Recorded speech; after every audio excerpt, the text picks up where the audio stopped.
together, hooray! Mrs. is back from the UK and we've had a few days in Adelaide. How are you feeling, love? All right now. She's all right.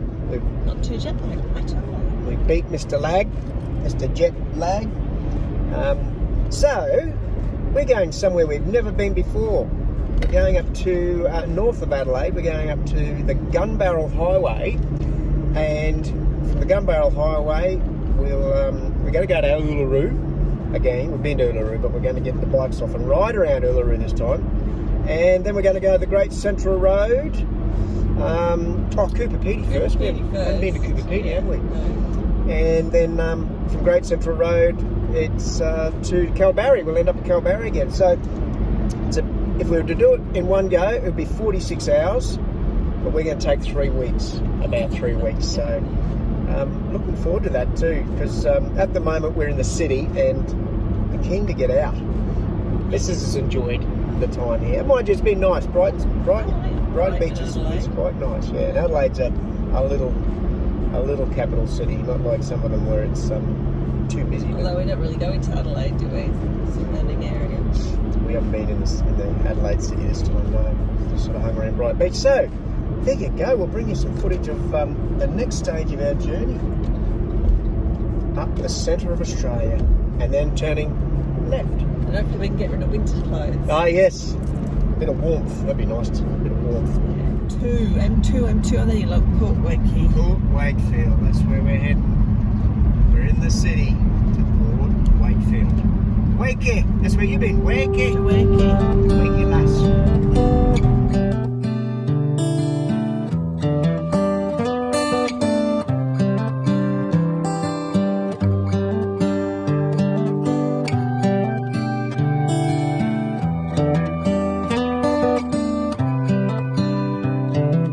This is as good a day as any to start the rebuilding of life. The roads that lay open are many when the old one's gone under the knife. And I can feel the sun on my skin, beginning to thaw from within.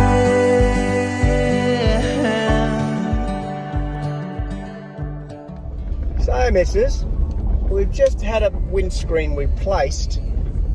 Not even a month, about a month ago.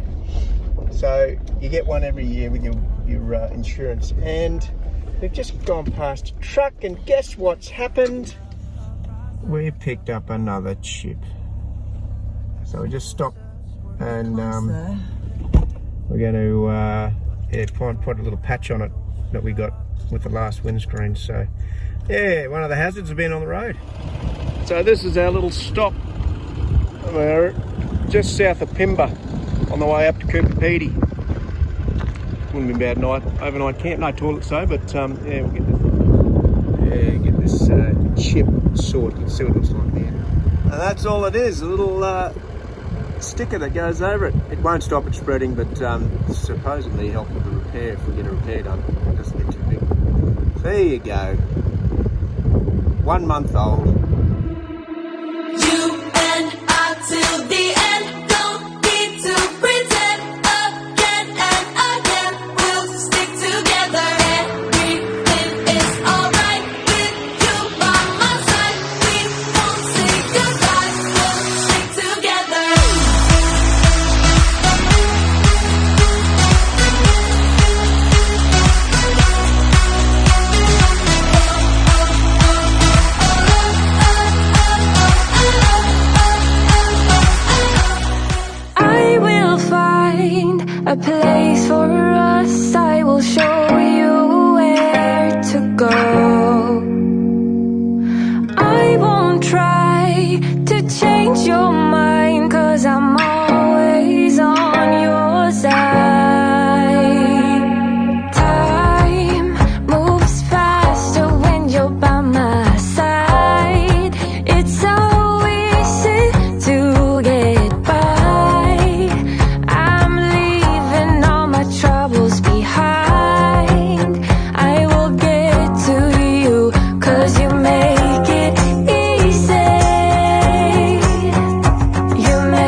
Well, good morning from the little town of Coober Pedy, Opal mining capital of South Australia, probably Australia at all. And we've just arrived up at the big winch, not the big wench, the big winch. And yeah, so we're looking over Coober Pedy now. So this is what we're looking at. So you can see just down here, like these houses go back in under those. You can see the chimneys and I suppose they're breather holes for them. So they're all living underground. These are all the underground houses. They start out there and then go in underground. So there are lots and lots of little plots of mines, individual mines all the way around. So yeah, it's what the town's built on. Not much else goes on here today. It's a bit blowy today too, and a bit cool. Those are all above ground, so there must be mining quarters there. Oh, there's another caravan park.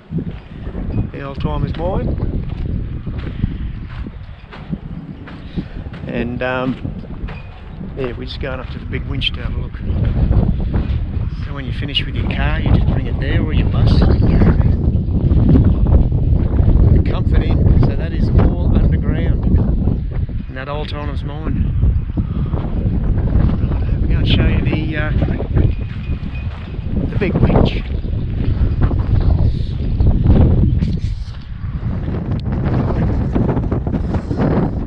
Right, we're up the top, and it's very blowy. This is the big winch. We only just found out what Opal looks like in rock. Wash they call it, I think. So that's the most common Opal. Not worth too much at all.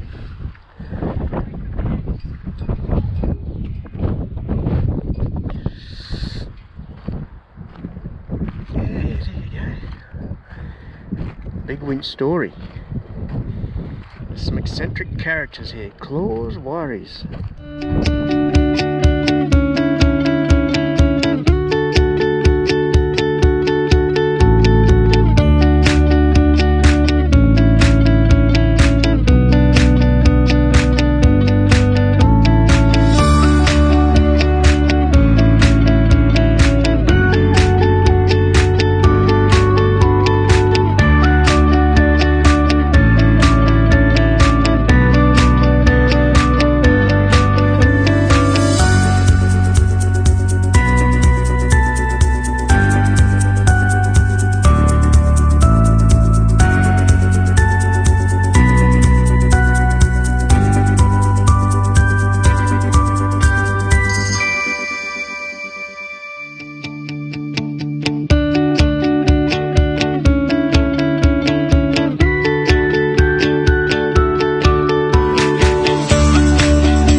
Give me all your love, oh, 'cause I want you.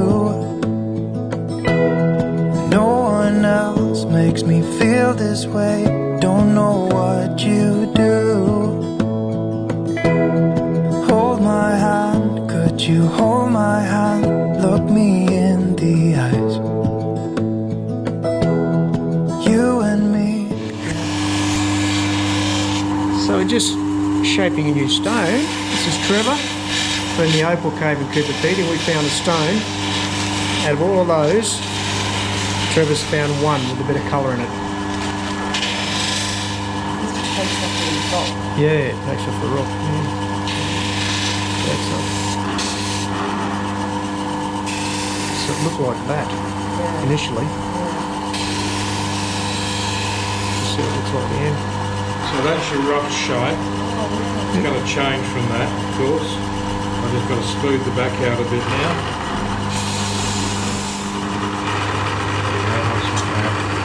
Just gets good. Yeah. That's pretty good. That's the shape. Ah, yeah, look at the flecks of red. And So wax. Now I have to remove that. Yeah. So basically, this is jeweler's wax. So this has cost me, each one of these wheels I use cost about $250 a shot. From the USA, they're called Nova wheels. China do make wheels similar, just not quite the same. Yeah. This is jeweler's wax. It's got a special melting point on it that I use. I've used other green wax, which, you know, has been a little bit cheaper than this, but this cost me just under a couple $100 as well. But it just enables the stone to fit so much better to the, oh, what am I doing? I still need that. Okay, so first off, I warm up the stone. Just dries the stone so the wax can hold on to it a bit better. Yeah. Also keeps the fingers warm in I a was going to nice cold day. say, the health and safety. I'll care from what? Remember, you're on Coober Pedy now. Anything goes, eh? Okay. So 7 months travelling.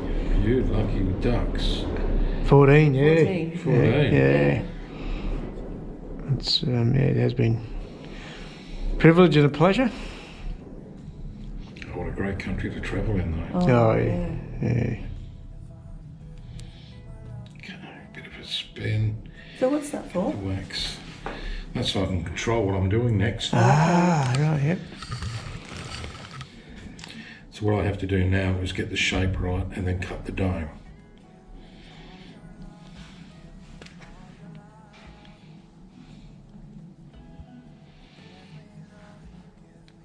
It's going to be a relatively low dome. There's a bit of a dip through there, so that might be an issue. Yeah. We'll see how we go. It will, we'll still get a stone and we'll still look pretty. Yeah, yep. Okay, so now I'm onto the 280 grit. I go in, I start like this, I shape the stone. Once I finish shaping the stone, I go in at the angle like this, and that's how you cut your dome. All of my decision making happens here at the 280 grit. After this, I no longer look at the colour. It's all about the surface of the stone. So 600, 1200, 3000 grit, just like wet and dry sandpaper, the finer the grit, the better the finish. Yeah, yep. Okay? I can shape the stone better.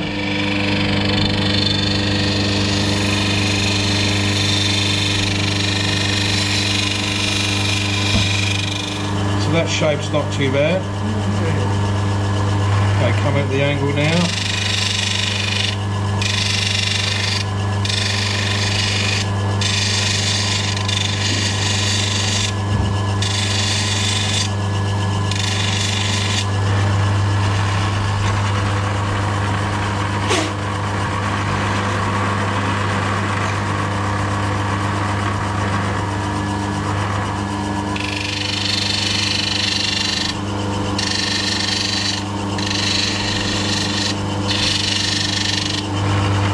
This is what I'm going to keep as the shape of the stone. You can see the colours there, but it will look better when it's finished. If I try and do much more, I'm going to start losing colour. The colour bar sort of wiggles a little bit. Okay, so now it's time for this. Yeah.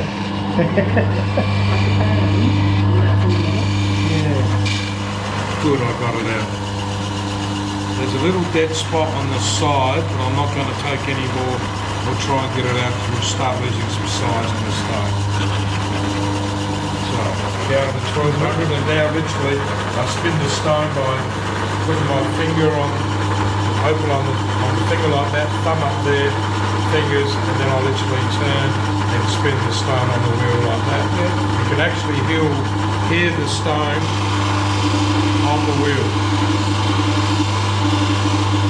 And this just puts that really fine finish on the stone. So we're now onto the 3000 grit. Like I said, you can hear the opal on the wheel. And off this one. So that is the actual top cut. Wow. Now we've got to polish, and we'll go down here to do that. And I'll do a thing that's called charging the wheel. I mix the cerium oxide with some water in the base of the tray here. I then put the moisture in the middle of the wheel. If you try to polish an opal on a dry wheel, you'll burn or blister the surface of the stone.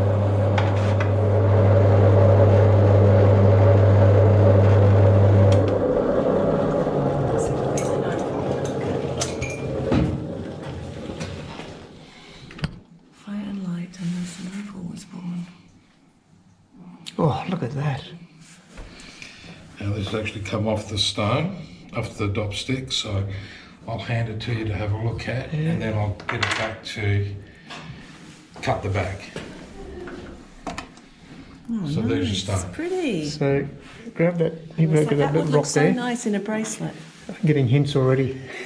From that to that. So that's what it was, and Trevor's just made that look as beautiful as that in about 10 minutes. Who's your jeweller?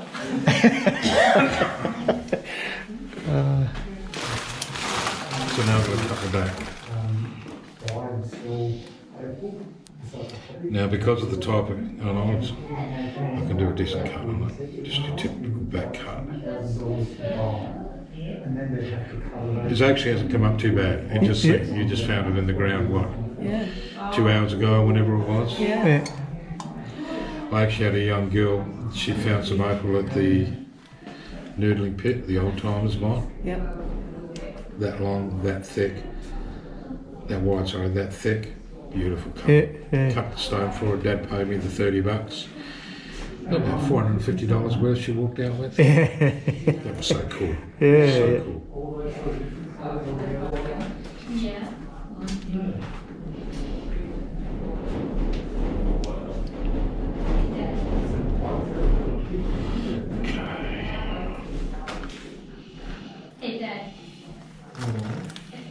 Are you going to make that side the same as the other? No. Oh, just going to flatten it off? Or? As you can see there's a sharpness on the edge of the stone there? Yeah. Well, we've got to smooth that off or else the jeweller can't set it. Okay. So basically your top is, normally it's a relatively high type dome. Yeah. When I cut the base, you still have a dome, but it's not flat, it's sort of like that. You know what I mean? It's just sort of a bit of a curve. And then you take off that sharp edgeness and you follow it up the stone, and that means the jeweller can actually set the opal without cracking the stone, because what you're dealing with is glass. Right. Nature's glass. G'day folks, Just cutting the stone for this gentleman that he found.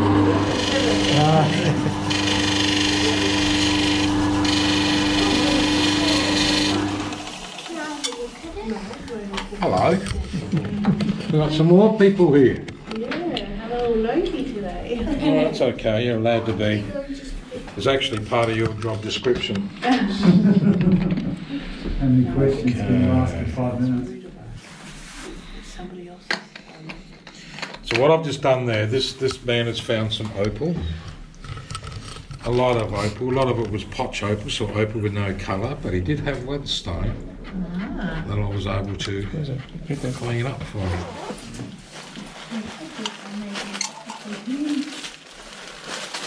And there you go.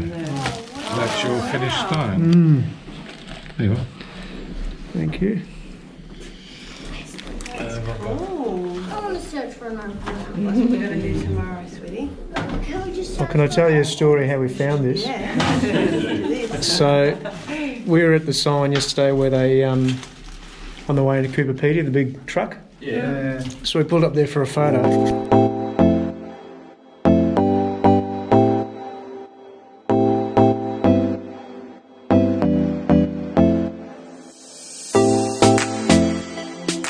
Ground level there, and we're dug into the side of the wall, so Mrs. is going to lead the way.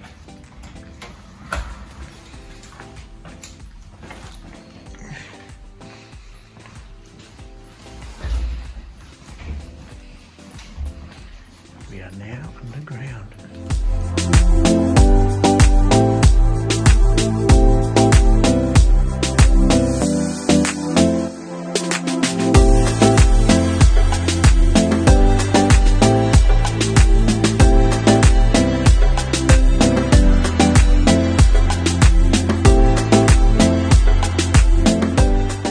This is the main entrance here, but you certainly don't get a sense of how big the place is underground.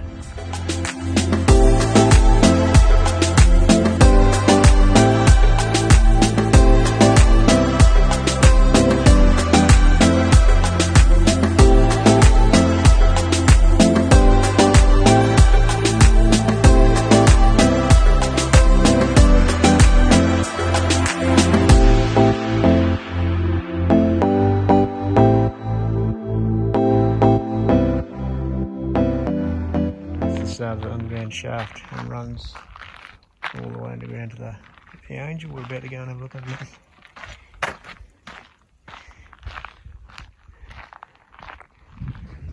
The first phase mine shaft. So she lowered a rope down into there so you could mine you on your own property until 1972. So we're just going to go and have a look underneath now.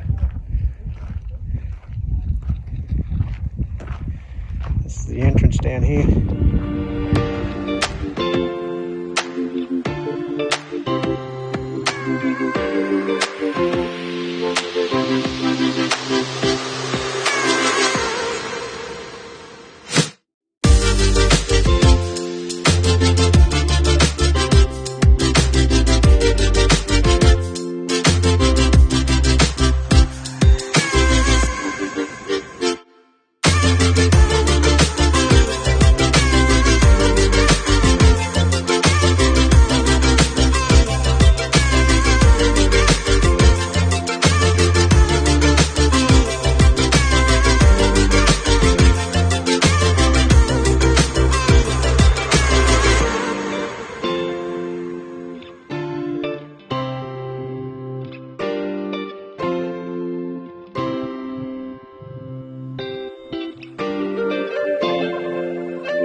Well, good morning, missus. It's time to say goodbye to Coober Pedy. It's Coober funny. Pedy. What do you got it on there? It's on recording. No, but look how white we look. Oh, we do look white. We are in this town. Very dirty and dusty. And clay. But this is the main street of Coober Pedy. Let's show you that as we head out and head north. The settings have all gone to pot. So it's windy today, so we're going to choose through some juice, but we've enjoyed this day. It's been really Different. Yeah, it has. It has. Very obviously mine town, but different to the fact that it's not owned, well, not owned by one corporation. There's just so many individual plots of miners. So we started at Big Four. That was good. Had a couple of nights there. Didn't get the bikes off, but when we get to Rock, we'll actually go for mine around there. So yeah. So for now, why isn't he at school? That kid, he's running. He's running. He should be at school. Maybe his lady slept in. Righto. So we'll say goodbye to Coober Pedy, and we'll get on the Stuart Highway again. We're going to head north. One thing here too, there's water filling stations. You can see those on the left there. They charge about $1 for 30 litres. See where those vans are, they're all filling up with water there, so that's where you get your water from. But in the van park, the Big Four, it's actually $1 for 40 litres. So we're carrying an extra 80 litres in jerry cans of water because we've got a few nights off grid. So yeah, something worth noting. There is water in town, and it's very reasonably priced. So there you go.